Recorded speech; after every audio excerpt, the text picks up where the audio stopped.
She also made worksheets and differentiated them to help Anne complete them. This was done through having the English and Chinese variations. She would then put focus words on a translation wall where Anne and the rest of the class could begin learning a new language and making connections.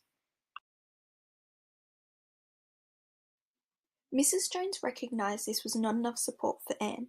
With Proudville being a highly diverse and multicultural school, Mrs. Jones was able to pair up one of the Year 6 students who also migrated from China a few years ago to help Anne in the classroom.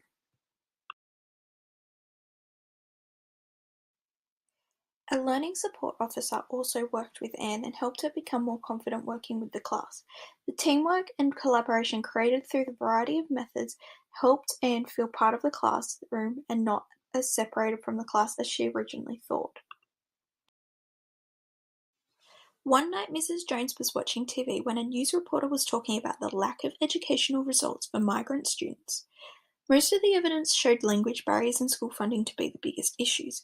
One point kept standing out to Mrs. Jones that the connection between home and school environments was usually pretty different, creating an inconsistency between environments. Aha!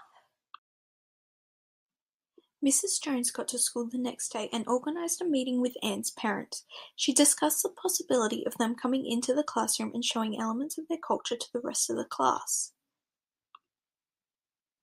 After including the family within Anne's learning, Anne displayed an inquisitive and engaged response to further activities.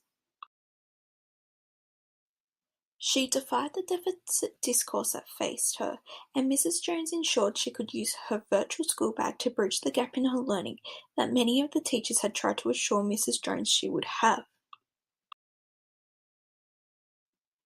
So why did I tell you this story, you ask? Well, you, as a teacher, you are a facilitator of learning. It is our duty that we know how each individual student learns and help them succeed in their schooling career. This is the Australian Teaching Standard 1.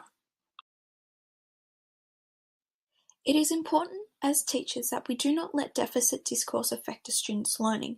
All of our students also have wonderful virtual school bags that can be utilised within our classrooms, and it is our role as educators to unleash these to build the foundations of learning.